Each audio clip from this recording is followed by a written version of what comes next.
உலகெங்கும் வாழ்ந்து கொண்டிருக்கக்கூடிய சகோதர சகோதரிகளுக்கு அன்பார்ந்த வணக்கங்கள் மற்றும் வாழ்த்துக்கள். இன்றைய பதிவு கடகராசி அன்பர்களுக்கு மகிழ்ச்சியையும் சந்தோஷத்தை தரக்கூடிய ஒரு பதிவாக நிச்சயமாக உங்களுக்கு அமையும். ஏற்கனவே இந்த கடகராசி அன்பர்கள் கடந்த 2 வருடங்களாகவே உங்களுக்கு ஏதாவது ஒரு ரூபத்தில் இந்த அஷ்டம சனியால் சிக்கிக்கொண்டு சின்ன பின்னமாகி கொண்டு மன ரீதியாக பாதித்து கொண்டிருக்கிறீர்களவா? யாருக்கு இந்த அஷ்டம சனியால் உங்களுக்கு எப்போ விமோச்சனம் கிடைக்கப் போகிறது என்கின்ற எதிர்பார்ப்பு உங்களுக்குள்ள இருந்து கொண்டிருக்கிறது அல்லவா? அந்த எதிர்பார்ப்பை தீர்க்கக்கூடிய அளவில் இனி வரக்கூடிய 6 மாதத்துக்கு அப்புறம், அதுவும் குறிப்பாக சொல்லப்போனால் 29/3/2025 அன்று உங்களுக்கு அஷ்டம சனி விலக இருக்கிறது. அப்போ அஷ்டம சனி விலகி விட்டதுனாலே உங்களுக்கு விமோச்சனம் கிடைத்து விட்டது. அப்போ கடந்த 2.5 வருடங்களாகவே உங்கள் வாழ்க்கையில் வசந்தம் இல்லாமல் தொந்தரவோட, மனதில் குழப்பத்தோட, தொழில் செய்தாலும் வேலை செய்தாலும், திருமணமாக இருக்கட்டும் கடனாக இருக்கட்டும், ஏதாவது ஒரு ரூபத்தில் அழுத்தம் பிரஷரை கொண்டு உங்களுக்கு மன ரீதியாக தொல்லைகள் கொடுத்து கொண்டிருந்த அந்த விஷயங்கள் எல்லாமே நிச்சயமாக அடுத்த வருடத்திலிருந்து முற்றிலும் விலக ஆரம்பிக்கிறது. அப்போ அஷ்டம சனி விலகல் என்பது உங்களுக்கு ஒரு மகிழ்ச்சி தரக்கூடிய ஒரு செய்தியாகவே அமையும். அப்போ இந்த காலகட்டத்தில் இந்த 2 வருஷமா எப்படி இருந்தாங்க? உங்க மனசு நன்றாக இல்லை. ஏன்னா அஷ்டம சனி பகவான் 8ல் போய் அமர்ந்திருக்கார். எது எடுத்தாலும் தடங்கள், தாமதங்கள், பிரச்சனைகள், மனம் நன்றாக இல்லை. உங்களை சார்ந்தவராக இருக்கட்டும், உங்களோட கூட இருக்கிறவராக இருக்கட்டும், அல்லது ஏதாவது ஒரு ரூபத்தில் சங்கடத்தை ஏற்படுத்தி மனம் நன்றாக இல்லை. தொழில் இருக்கு, வேலை இருக்கு, காசு இருக்கு, பணம் இருக்கு, எல்லாம் இருக்கு, ஆனால் மனசு மட்டும் நிம்மதியாகவே இல்லை என்கின்ற அமைப்பை நிச்சயமாக உருவாக்கியிருக்கும். அப்போ என்ன நடந்திருக்கும்? 2 வருஷமாக இதே தொல்லைகள் தான், பிரச்சனை தான். நல்லா இருக்கேன்னு யாரும் சொல்ல முடியாது. ஒரு 20% பேர் வேணா நல்லா இருக்குன்னு சொல்லலாம். ஏன்னா நல்ல தசா புத்தி உங்களுக்கு நடக்குமே, ஆனால் பிரச்சனைகள் இல்லை. அதுவும் குறிப்பாக இந்த கடகராசி என்பவர்களுக்கு சனி திசை நடந்து கொண்டிருந்தால் அல்லது சனி புத்தி நடந்து கொண்டிருந்தால் நிச்சயமாக உங்களுக்கு மன அழுத்த, மனப்பிரச்சனை, தொல்லைகள், பிரச்சனைகளை உருவாக்கி இருக்கும் என்கிறதுல மாற்று கருத்தே இல்லை. ஸோ அப்படிப்பட்ட இந்த கடகராசி அன்பர்களுக்கு இந்த அஷ்டம சனி விலகல் என்கின்ற அந்த பேச்சு உங்களுக்கு ஒரு மன ஆறுதத்தை தரக்கூடிய அமைப்பாகவே இருக்கும். அந்த சனி பகவான் 8ஆம் இடத்திலிருந்து 3ஆம் இடம், 3ஆம் பார்வையாக 10ஆம் இடத்தை பார்த்தார். 10ஆம் இடம் என்பது என்ன? தொழில் எப்படி நன்றாக இருக்கும்? சனி எங்க பார்க்கிறாரோ அந்த இடத்தை கெடுப்பார். ஸோ அந்த விதத்தில் 10ஆம் இடத்தை பார்த்து தொழிலை கெடுத்தார், வேலையை கெடுத்தார். அப்போ எத்தனை தொழில் செய்தேன், தொழில் மூலமாக வருமானம் பெருகவில்லை என்கின்ற அமைப்பு, அல்லது இந்த அஷ்டம சனி காலத்தில் தொழிலை ஆரம்பித்து அந்த தொழில் நன்றாக போகலையே, எனக்கு கடனை உருவாக்கி விட்டது என்கின்ற ஆதங்கத்தில் இருக்கக்கூடிய கடகராசினர்கள் ஒரு பக்கம், அல்லது ஏற்கனவே தொழிலை செஞ்சுட்டு இருந்தேன் ஆனால் இந்த தொழில்னால இப்போ கடனாகி விட்டது, அந்த தொழிலில் இருக்கக்கூடிய அந்த செய்தி பண்ணக்கூடிய அத்தனையும் தேக்கத்தில் இருக்கிறது. அப்போ என்ன ஒரு வளர்ச்சி இல்லையே என்கின்ற ஆதங்கம் ஒரு பக்கமாக இருக்கும். அதே சமயத்தில் பார்த்தீங்கன்னா கடனை உருவாக்கியிருக்கும் தொழில் ரீதியில், அல்லது எதிர்ப்பாளர்களை உருவாக்கியிருப்போம். அப்போ இந்த எதிர்ப்பாளர்களை சமாளிப்பதிலேயே உங்களுக்கு நேரம் போயிருக்கக்கூடிய தன்மை, அல்லது நல்ல தொழிலாளர்கள் கிடைக்காமல் இருக்கக்கூடிய தன்மை, இப்படி தொழில் ரீதியாக பிரச்சனைகள் கொடுத்து கொண்டிருந்ததுன்னு சொல்லலாம்.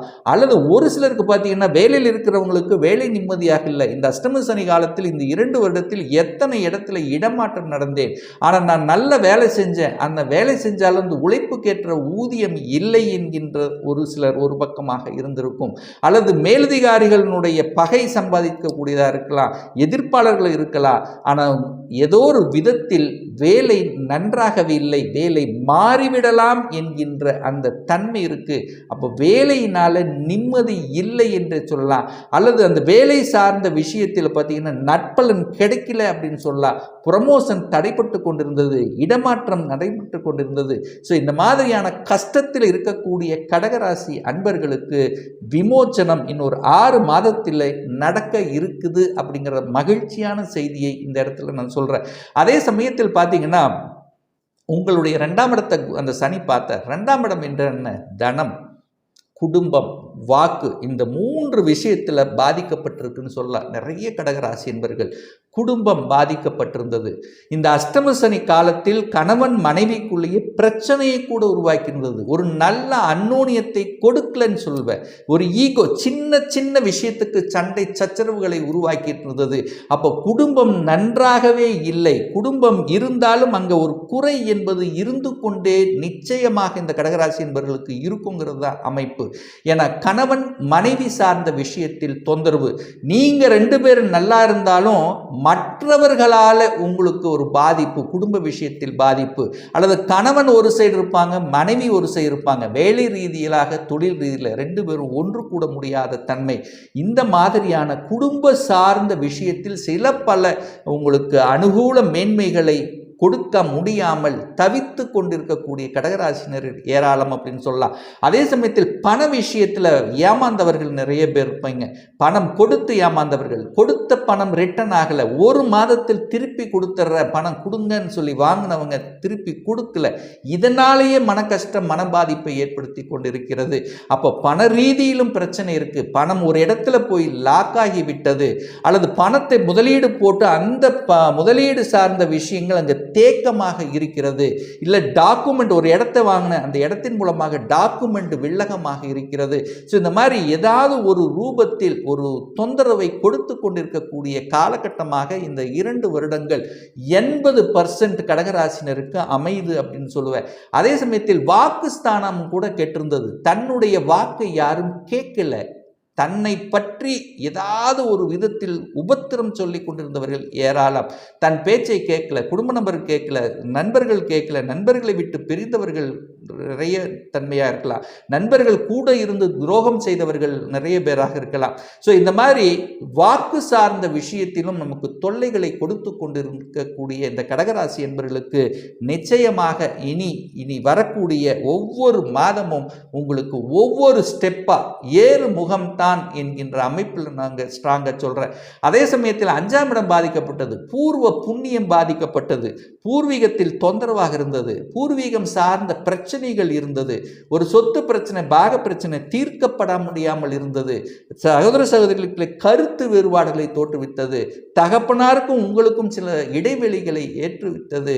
அதே சமயத்தில் 5ஆம் இடம் பாதிக்கப்பட்டது, குலதெய்வத்தினுடைய அருள் கிடைக்கல, முன்னோர்களினுடைய அருள் கிடைக்கல, குழந்தை பாக்கியம் கிடைக்கல. குழந்தை பாக்கியத்துக்காக நான் இயங்கி கொண்டிருக்கிறேன். எல்லாமே நல்லா இருந்திருக்கும், தொழில் இருக்கும், வேலை இருக்கு, பணம் இருக்கு, வசதி இருக்கு, குடும்பம் இருக்கு, எல்லாம் இருக்கு, குழந்தை பாக்கியம் கிடைக்கலையே என்கின்ற ஆதங்கம் இருக்கக்கூடிய கடகராசினர்கள் ஏராளம் அப்படின்னு சொல்லுவேன்.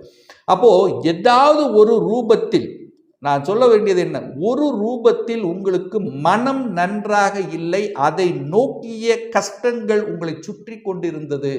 தகப்பன் சார்ந்த விஷயத்தில் பிரச்சனை இருந்தது, தாய் சார்ந்த விஷயத்தில் பிரச்சனை இருந்தது, சகோதர வகையில் பிரச்சனை இருந்தது, அல்லது தாய் விரயம், தகப்பன் விரயம், சகோதர, இந்த மாதிரி விரயம் சார்ந்த விஷயத்திலும் உங்கள் மனம் போய் அதனால் பாதிக்கக்கூடிய தன்மை, பூர்வீகம் சார்ந்த உறவுகள் சார்ந்த விஷயங்கள், உடல்நலம் சார்ந்த விஷயத்தில் தொந்தரவு பிரச்சனை, உங்களும் அல்லது உங்களை சார்ந்தவர்களும் உங்கள் குடும்பம் சார்ந்த விஷயத்திலும் தொல்லைகள்.